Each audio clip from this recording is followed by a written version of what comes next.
Баарыңарга салам. Бүгүн силер менен катыш жана пропорция деген теманы карайбыз. Бүгүнкү тема катыш жана пропорция. Катыш жана пропорция. Так, биринчи катыш деген түшүнүктү карап алайлы. Катыш деп биз мына көрүнүштөгү санды айтабыз да. Бул Анын Бга болгон катышы деп айтылат, окулат.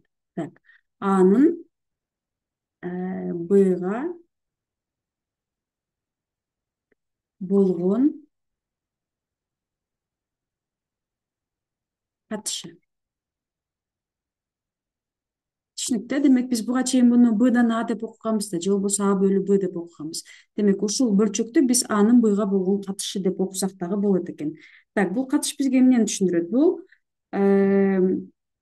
А саны Б санынан канчасы чоң экенин түшүндүрөт да. Так, мисалы үчүн бизге мындай бир мисал берилсин да. Не десин? Себетте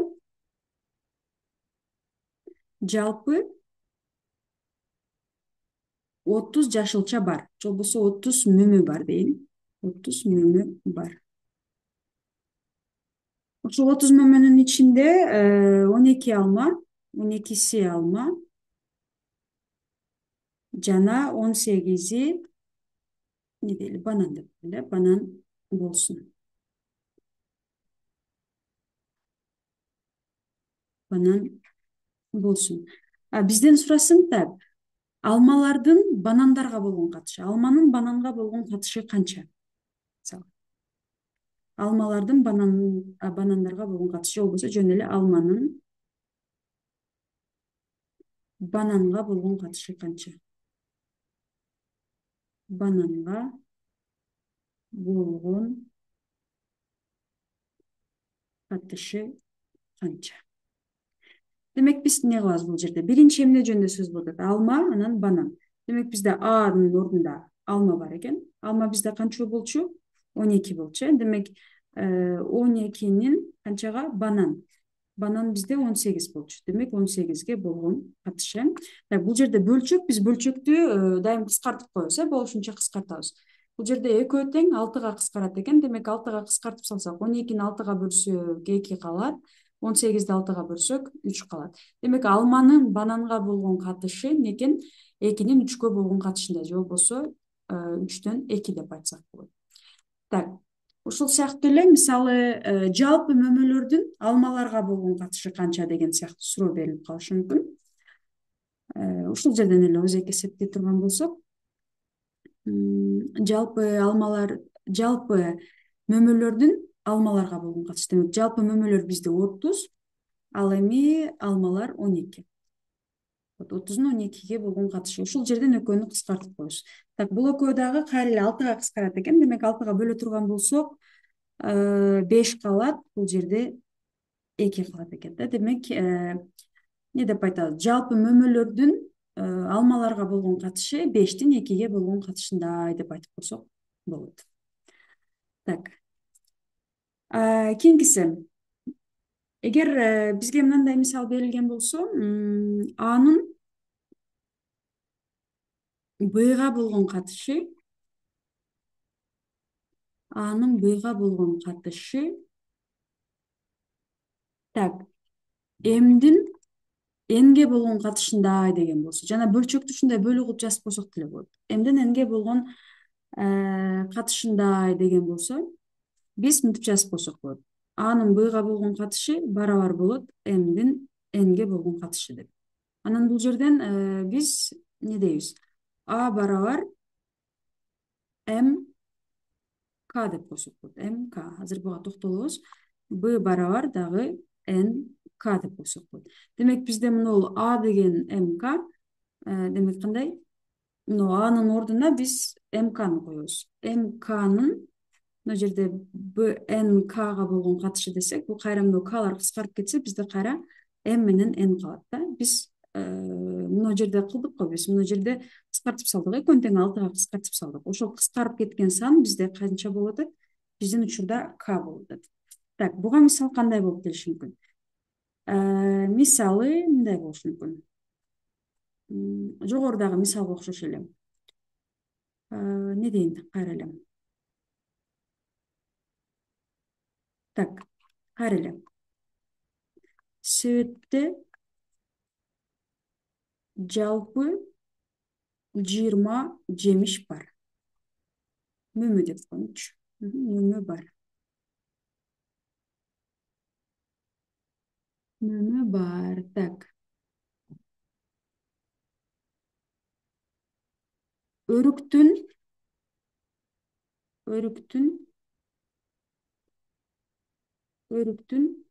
алмага болгон катышы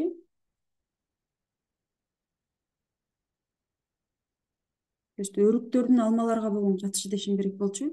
Катышы 1/4 деп коелу.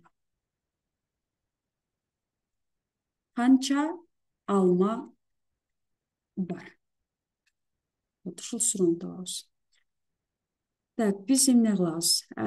Бизде эмне жөнүндө сөз болуп атат? Өрүк жана алма жөнүндө сөз болуп атат. Демек, өрүктөрдү биз не деп коелу? Мисалы, алманы А дей турган болсок, өрүктү кегиле Б деп коелу, Анда бизде эмне деп атат? Бнын Ага болгон катышы, Бнын Ага болгон катышы канча экен?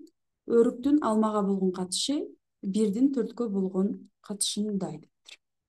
Анан жалпы канча? 20 мөмө бар экен. Жалпы 20 мөмө бар дегенди биз А кошу Б барабар 20 деп жазып койсок болот да. Жалпы экөөнү кошкондо 20 чыгат.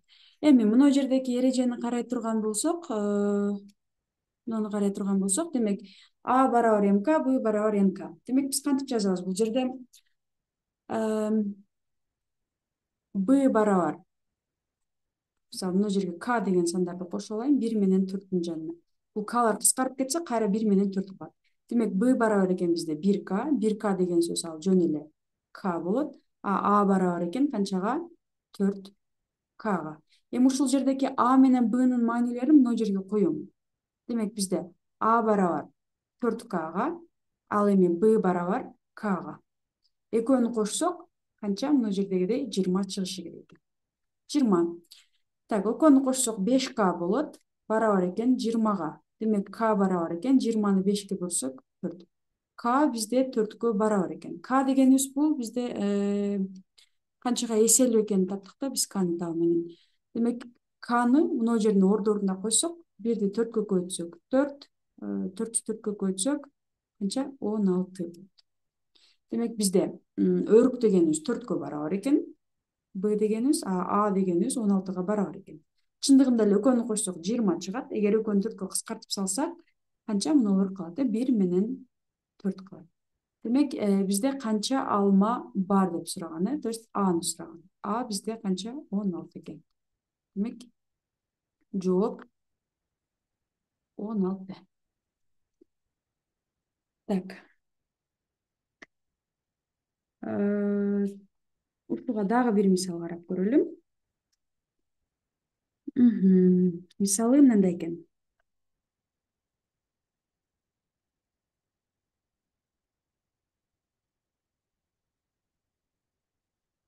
Мисал. 210 сантиметр кесиндини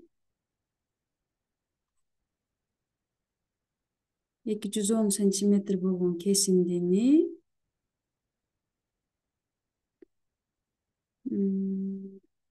7-3 катышында бөлүптүр.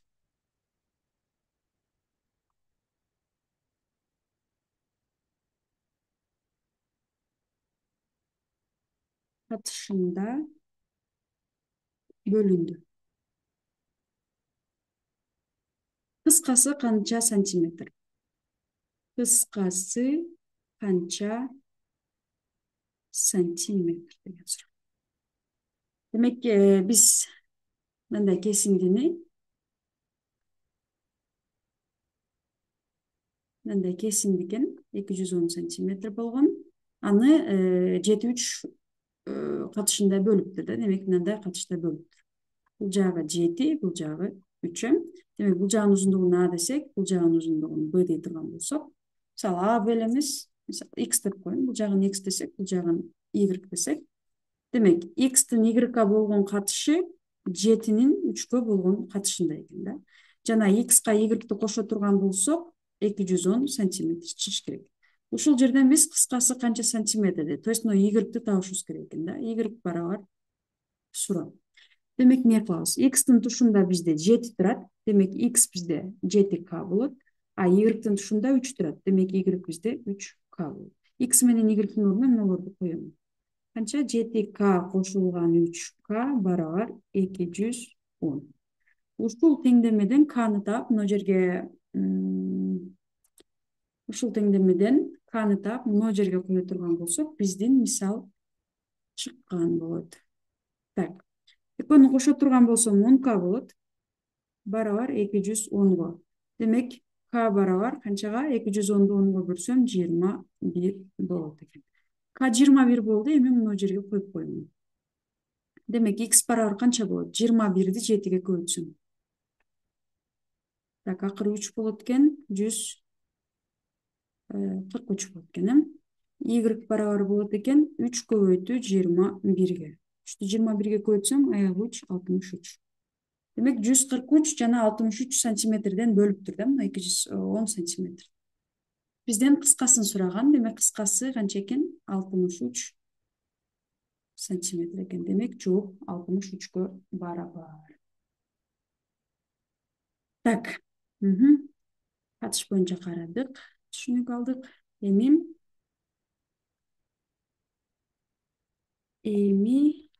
пропорцияны карайлы. Так. Пропорция эки же болбосо андан көп катыштын барабардыгы пропорция деп аталат. Мисалы үчүн, жөнөкөй эле могул 3төн 2 деген катыш берилсин, 2нин 3кө болгон катышы деген берилсин бизде. Эми ушул жерде могул 4 бул 6 болсо деле экөө бири бирине барабар, бул деле катыш. Дагы кандай болуп калышы мүмкүн? Мисалы 20/30 жана башка ушул сыяктуу. Биз ушуну эмне дейт экенбиз? Пропорция деп айтат экенбиз. Так, мисалы,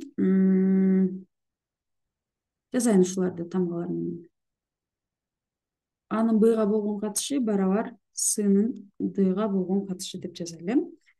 Так, мынтип жазсаңар деле туура болот, же болбосо мындай кылып жазсаңар деле болот. А бөлү Б барабар С бөлү Д десеңер дагы экөө бир эле нерсени түшүндүрөт. А бөлү Б, С бөлү Д. Так, пропорцияда эмне кылабыз? Пропорцияда биз кайчылаш көбөйтсөк болот. Демек, кандай кылабыз? Дны Ага, Бны Сга көбөйтсөк болот. Анда А көбөйтүү Д барабар Б көбөйтүү С болот. Мынтип кайчылаш көбөйтүп койсок болот. А мына жерде дагы эки четки мүчөсүн көбөйтсөк, эки ортоңку мүчөсүн көбөйткөнгө барабар. Демек, бул жерде дагы А көбөйтүү Д барабар болот Б көбөйтүү Сга. Мисалы, бизге мындай мисал берилсин. Так, жакка жаза берейин. Мисалы, 3түн 5ке болгон катышы барабар экен, эмне дейли? Сынын 25ке болгон катышына. Ушул жерден сыны табышыбыз керек. Демек, сыны табыш үчүн биз кайчылаш көбөйтөбүз. Муну бул жака, муну бул жака. Так, 3 көбөйтүү 25 барабар болот 5 көбөйтүү Сга. Демек, сыны табыш үчүн биз эки жагына 5ти 5ке бөлөбүз эки жагын. Демек, 3 бөлү 25 бөлүнгөн 5 барабар болот 5 С бөлүнгөн 5ке. Эки тарабынан мына 5тер кыскарып кетсе, жана сыны биринчи жазам. С барабар мына 25 менен 5ти дагы кыскартсак болот. Экөө 5ке кыскарса, бул жерде 1, бул жерде 5 калат. Демек, экөөнү көбөйтсөк 15. Демек, мына С 15ке барабар болуш керек экен. Дагы бир мисал. Дагы бир мисал.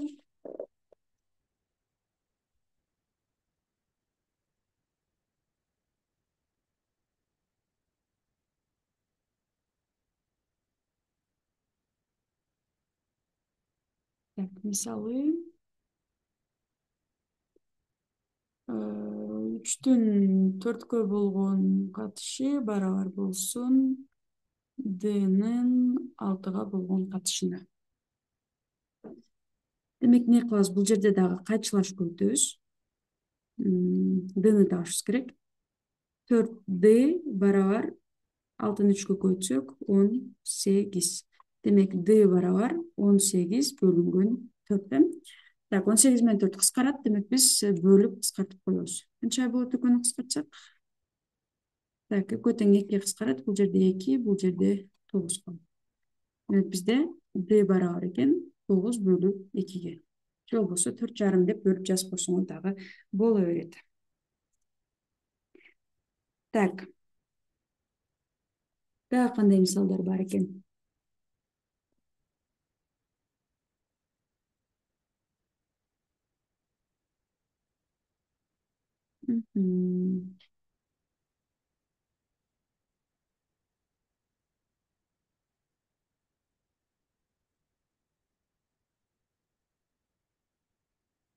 Так, дагы мындай мисал бар экен. P бөлүнгөн P плюс Q дейт.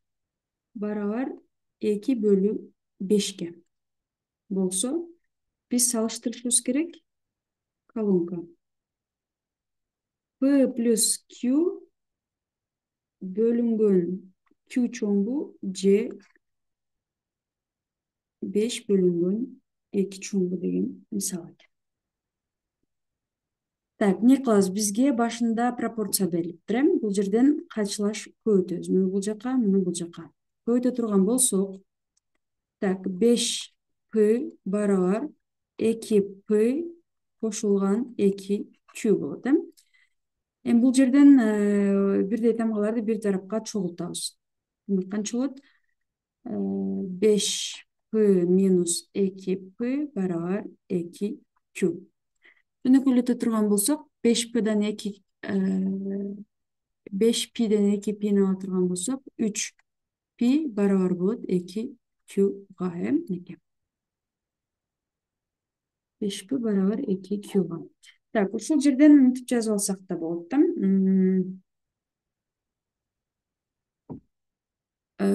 Так. Карайбыз. Мына жерде кайчылаш кантип турат? Мисалы, Qнун алдында 2 турат, 2-ни P'ге барабарлайбыз. Ал эми Qнун P'нин алдында 3 турат, биз Qну мындай кайчылаш түрдө барабарлайбыз да, ушундай. Демек, бизде P барабар 2K деп алсак болот. Ал эми Q барабар 3Q деп алсак, 3K деп алсак болот. Ушундай түрдө. Демек, барабарлыктын бул тарабындагы менен буларды ушинтип барабарлап алсак болот. Эми ушуну билип туруп, биз могул колонканын ордуларына коебуз. Так, демек А колонкасы P плюс Q дейт. Демек, P бизде 2Kга барабар, экен. Мына жерде P дейт, P бизде 2Kга барабар. Бул жерде Q дейт, Q бизде 3Kга барабар. Ушуларды ордуна коебуз эми. Анда P'нын ордуна 2K'ны койдум, Qнун ордуна 3K'ны койдум. Бөлүнгөн Q дейт. Q бизде 3K. Ушул чоңбу же 5 бөлү 2 чоңбу дейт.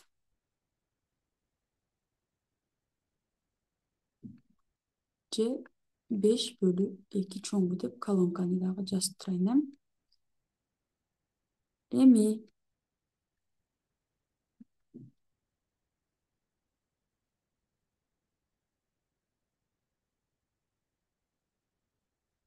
эсептейбиз. 2Kга 3Kны кошсок 5K болот. Бөлүм 3Kны өзүм жазам. Жана алымында да бөлүмүндө да K бар экен. Демек, бизде 5 бөлү 3 калат. А колонкасынын варианты. А колонкасы. А Б колонкасы 5 бөлү 2 калат. Демек, ушул экөөнү салыштырып коебуз. Так, демек, алымдары бирдей болгон бөлчөктөрдүн бөлүмү кичинеси чоңураак болот. Ошон үчүн бизде Б варианты туура. Жооп бу экен. Так, кийинки подтеманы карайбыз. Кийинки подтема бизде түз жана тескери пропорция. түз жана тескери пропорция. Так, эгерде бири биринен көз каранды болгон эки чоңдук дейт. Так, муну мындай эле түшүндүрөйүнчү. Мисалы үчүн эки чоңдук берилген болсо, бири биринен көз каранды. Экөө тең бирдей чоңойсо,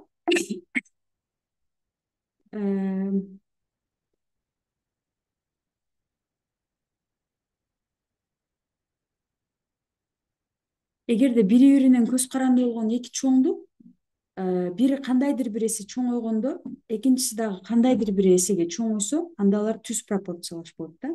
Мисалы үчүн жөнөкөй мындай мисал берилсин. Эгер 5 килограмм алмадан 2 литр сок алынса, анда мисалы жөнөкөй эле 10 килограмм алмадан канча литр сок алынат? Бул жерде мисалы алманын килограммы канчалык көп болсо, ошого тиешелүү түрдө эле ага алынган сок дагы ошончолук көп болот да. Мисалы бизге 50 килограмм алмадан канча литр сок алынат деген сыяктуу суроо берилиши мүмкүн да. Ушул сыяктуу. Бул бизде түз пропорция болот. Себеби алма канча көп болсо, алынган сок дагы ошончолук көп болот. Так, биринчи мына мисалды чыгаралы. 5 килограмм алмадан 2 литр сок алынса, 10 килограмм алмадан канча литр сок алынат? Демек, 5 килограммдын тушунда 2 литр, 10 килограммдын тушунда бул белгисиз. X литр дейли. И ушул жерден бул ойлонобуз, бул түз пропорция. Себеби алмалар канча көп болгон сайын алынган сок да ошончолук көп болот. Демек, биз эмне кылабыз? Түз пропорция болсо, ушул турушунча биз пропорцияны түзөбүз. Демек, эмне кылат экенбиз? Ушул жерден кайчылаш көбөйтөбүз. Муну бул жака, муну бул жака. Канча болот? 5x барабар 20. Демек, x барабар 20 бөлүнгөн 5тен канча? 4. Демек, 4 литр сок алынат экен 10 килограммда. Тиешелүү түрдө, мисалы, ушул эле суроо 5 килограмм алмадан канча? 2 литр сок алынса, дейли 7 килограмм алмадан канча сок алынат? Y сок алынсын дейли. Бул жерде дагы түз пропорция. Демек, биз эмне кылабыз? 5 бөлүнгөн 7 барабар 2 бөлүнгөн Y деп, Y таап койсок, биз 7 килограмм алмадан канча литр сок алынганын табабыз. Так, качылаш көтө турган болсок, 5Y барабар 7-ни 2 көтсөк 14 болот. Демек, Y барабар экен 14 бөлүнгөн 5 экен да. Демек, ушунча литр сок алынат. Кааласаңар, муну бөлүп деле койсоңор болот. Так, 14-тү 5ке бөлө турган болсок, канча болот? 14-тү 5ке бөлсөк, так, 2 көтсөк 28, 2,8 болобу? 14-тү 5ке бөлгөндө болот,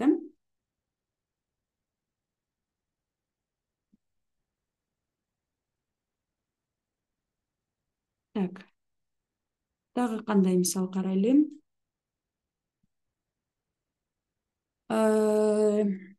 Буга мисалдар, мисалы, түз пропорцияга демек кандай экен? Чоңдуктар бул жактагы алмалардын килограммы канчалык көбөйсө, ошого тиешелүү түрдө алынган соктор дагы ошончолук көбөйсө, демек бул түз пропорция болот экен. Демек, түз пропорцияга кандай мисалдар бар? Мисалы, унаанын ылдамдыгы менен басып өткөн жолу түз пропорция дейт. Себеби унаанын ылдамдыгы канчалык тез болсо, канчалык жогору болсо, анын басып өткөн жолу дагы ошончолук көп болот. Дагы товардын сапаты менен баасы дейт. Товардын сапаты канчалык жакшы болсо, анын баасы дагы ошончолук кымбат болот. Мисалы үчүн сатып алган шекердин салмагы менен ага төлөнүүчү акчасы дейт. Шекердин салмагы канчалык көбөйгөн сайын ошого тиешелүү түрдө төлөгөн акча дагы ошончолук чоңоюп кете берет. Бул бизде бардыгы түз пропорциялаш. Так, дагы түз пропорцияга кандай мисал келтирсек болот? Жашоодон, мисалы, окуучулардын тестке даярданганга бөлгөн убактысы менен алган упайлары дагы түз пропорциялаш деп койсок болот. Себеби сен тестке канчалык көп убакыт сарптап, канча даярдансаң, алган балың дагы тиешелүү түрдө ошончо жогору болот дегендей. Так, түз пропорцияны бүттүк. Тескери пропорцияны карайлы. Тескери пропорция. Так, тескери пропорция дагы ушул сыяктуу эле. Бирок эгерде бул жерде тескерисинче, бирок тескери деп айтып турганда эле көз каранды эки чоңдуктун бири кандайдыр бир эсе чоңойгондо, экинчиси ошончо эсеге кичирейсе, бул бизде тескери пропорция болот да. Тескери пропорция. Мисалы үчүн буга кандай мисал келтирсек болот? Унаанын ылдамдыгы менен жолго кетирген убактысы. Унаанын ылдамдыгы канчалык тез болсо, ал жолго ошончолук аз убакыт кетирет да. Убакыттын өтүшү менен адамдын өмүрү дейт. Убакыт канчалык өткөн сайын адамдын өмүрү дагы ошончолук кыскара берет дагы кичине балдарда, мисалы жаш балдардагы жаш балдардын жашы менен уйку сааты деп койсок да болот. Себеби жаш бала канчалык жаш болсо көбүрөөк уктайт го, анан чоңойгон сайын уйкусу эмне болот, азайып бара берет. Мисалы жаңы туулган умуртка 20 саат, 22 саат уктаса, улам чоңоюп бир жашка барган сайын уйкусу азайып 15 саат, 12 саат болуп азайып кете берет ушул сыяктуу. Буга кандай мисал берилиши мүмкүн? Мисалы, 4 бала, мисалы жөнөкөй эле, 4 бала жумушту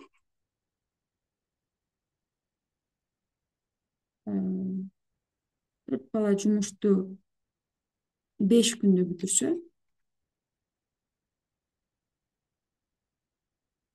5 күндө бүтсө, так, 5 күндө бүтсө, 2 бала канча күндө бүтөт? Жөнөкөйрөөк мисалдан баштайлы. 2 бала канча күндө бүтүрөт же бүтүрүшөт? Бүтүп деп коеюн. Так, демек бул жерде бизде тескери пропорция берилип атат. Себеби 2 бала жумушту 5 күндө бүтсө, 4 бала жумушту 5 күндө бүтсө, 2 бала канча күндө бүтүрөт? Могу жердеки жумушчу балдардын саны канчалык көбөйгөн сайын мына күн ошончолук азаят. Себеби көп болуп иштешсе, жумушту батыраак бүтүрүшөт. Туурабы? Демек мынтип жазабыз. 4 бала жумушту 5 күндө бүтүрсө, 2 бала жумушту канча күндө? То есть X күндө бүтүрөт. Бул жерде тескери пропорция. Тескери пропорция экенин каяктан билебиз? Эгер мына балдардын саны азайса, мына балдардын саны азая турган болсо, эмне болот? Мына күндөр көбөйөт. Себеби аз болуп иштесе, көбүрөөк күндө бүтүшөт да. Демек бизде эгер тескери пропорция берилген болсо, катышты кандай түзөбүз? 4/2 барабар болот. Тескери болгон үчүн мына экөөнүн орундарын алмаштырып коебуз. То есть x/5 деп жазабыз да. x/5. Вот ушул жерден дагы кайчылаш кылып туруп x'ти таап коебуз. Кайчылаш көбөйтө турган болсок, 2x барабар 20га. Демек x барабар 10го. Демек 4 бала 5 күндө бүтүрсө, 2 бала 10 күндө бүтүрөт экен, тиешелүү түрдө. Так, ушуга дагы бир мисал карайлы. Мисал эмне дейт? 12 комбайн эгин таласын 20 күндө чаап бүтсө,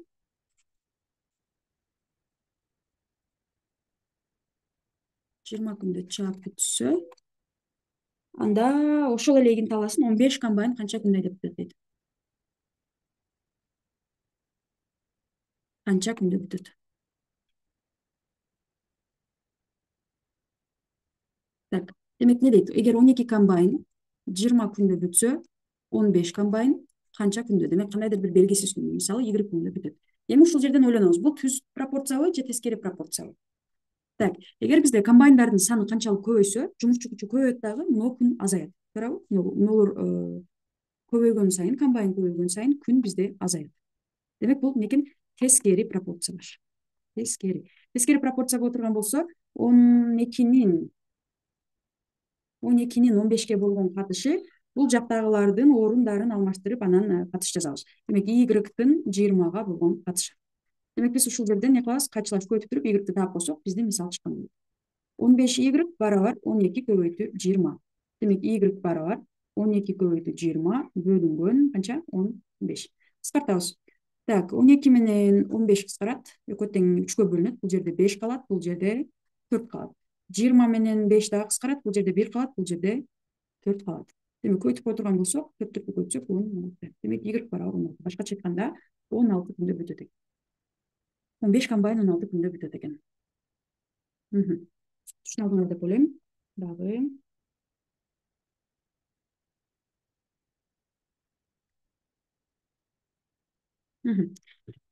эми ушуга тиешелүү бир эки мисал чыгаралы. Түндү тескери жана түз пропорциялуу. Мисалы мындай дейт: 150 сомго 9 дептер алынса, 250 сомго канча дептер алынат? Канча алынат? Демек, жазабыз. Биринчи 150 сомго 9 дептер алынса, 250 сомго канча? Демек, белгисиз бир x дана дептер алынат дейли. Эми ойлонуңуз, ушул жерде бул түзбү же тескериби? Так, акча канчалык көп болсо, сатып алынуучу дептер дагы ошончо көп болот. Демек, бул түз пропорция экен. Түз пропорция боло турган болсо, эмне кылабыз? 150 ушул турушунча эле пропорция түзүп коебуз да. 150 бөлүү 250 9 бөлүү x. Ушул жерден x'ти тапсак, биздин мисал чыккан болот. Так, эми обязательно кайчылаш көйтүп туруп анан кыскартыш керек эмес. Ушул турушунча деле кыскартып койсок болот. Мисалы үчүн биздин учурда 150 менен 250 экөө тең канчага? 50ге кыскарат экен, 50ге кыскартсак, 150-нү 50ге бөлсөк 3 калат, 250-нү 50ге бөлсөк канча? 5 калат, Так, эми ушул жерден кайчылаш көбөйтөбүз. Же болбосо, эгер бөлчөктүн эки тарабында болсо, мына биздин мисалдагыдай болуп, мына сыяктуу болуп, барабардыктын эки тарабында эки бөлчөк турса, алым менен алымды, бөлүм менен бөлүмдү кыскартып салсаңар да болот. Деги эле бизде ушундай кылабыз. Демек, алым менен алымды кыскарта турган болсок, мына 3 менен 9ду кыскартсак, бул жакта 1 калат, бул жакта канча? 3 калат, Эми ушул калгандарын кайчылаш көбөйтөбүз. Так, x'ти 1ге көбөйтсөк, x өзү болот.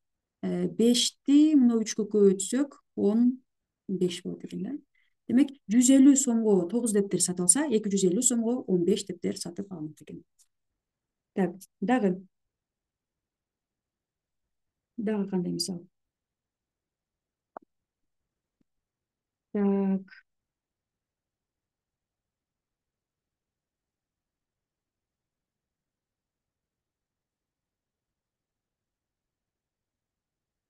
Так, бизге дагы мындай мисал берилиптир.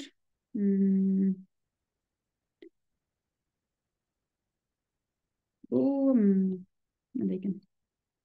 X'тин Y болгон катышы жана 12ге болгон катышы барабар экен. 5, 4, 6 болсо дейт. X квадрат минус Y квадрат канчага деген суроо экен, Так, муну кантип чыгарабыз? Чыгарыш үчүн карайбыз. Биринчи бул жакта 3 бар, бул жакта да 3 бар. Булар тиешелүү түрдө. Мисалы, x 5ке эселүү, y 4ке эселүү, 12 6га эселүү болот. Ушул жерден бир нерсе тапса болот экен. Демек, мына 12 6га эселүү. Экөө бири-бирине тушунда турат да. Демек, 6-ны канчага көбөйтсөк биз 12-ни алабыз? Албетте канчага? 2ге көбөтсөк, 6-ны 2ге көбөтсөк 12-ни алабыз. Демек, 4-тү дагы 2ге көбөтсөк биз канчаны? Y алат экенбиз. Демек, бизде y 4-тү 2ге көбөтсөк 8 болот. Тиешелүү түрдө 5-ти дагы 2ге көбөтсөк биз x алабыз. Демек, x бизде барабар болот экен. 5-ти 2ге көбөтсөк 10. X барабар 8, y барабар 10. Мына жерге кой турган болсок, x-тин квадраты, то есть 10-ның квадраты 100, а y-тин квадраты, 8-дин квадраты канча болот? 64 болот. Экөөнүн айырмасы 36 болот. Демек, жооп канча экен? 36 экен. Так, дагы кандай мисал карайлы? Дагы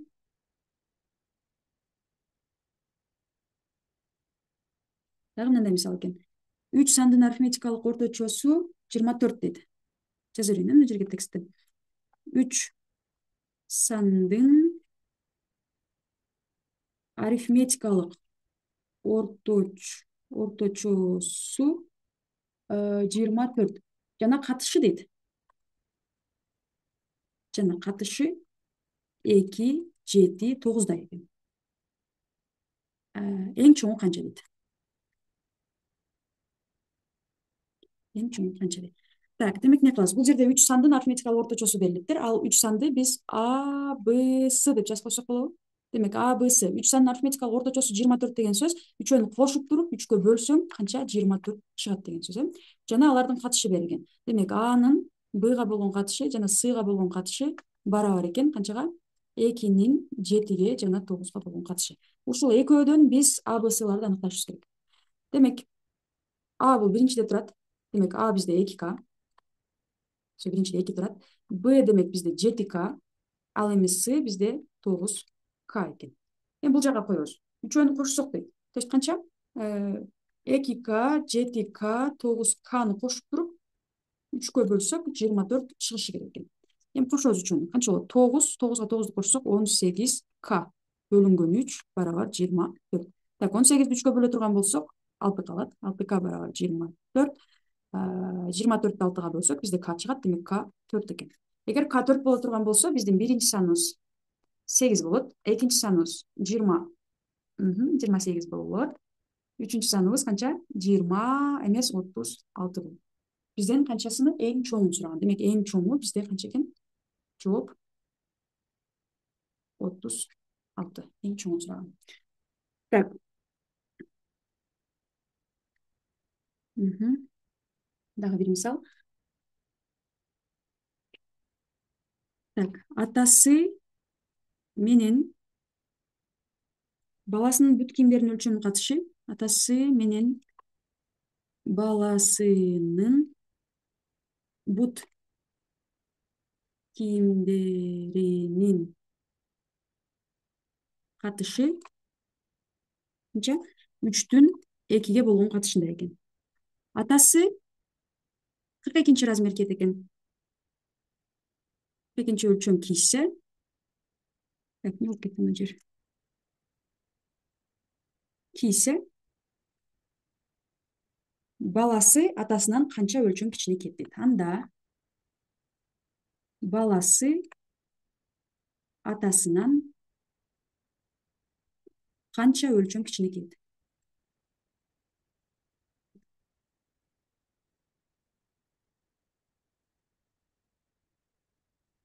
Канча өлчөм кичине кийет? Кийет дегенде кийет. Так, демек шарт түшүнүктүү. Атасы менен баласынын бут өлчөмдөрүнүн катышы 3 менен 2 экен. Атасы 42 өлчөм кийсе, баласы атасынан канча өлчөм кичине кийет дейт. Так, ушул жерде сабакты жыйынтыктайлы достор. Бул мисал силердин өзүңөргө болсун, силерге индивидуальный тапшырмаңар болсун. Эгер бүгүнкү сабак силерге пайдалуу болгон болсо, лайк басып, классташ досторуңар менен, тестке даярданып жаткан досторуңар менен бөлүшүп койсоңор болот. Саламатта калгыла, анда кийинки сабактардан жолукканча.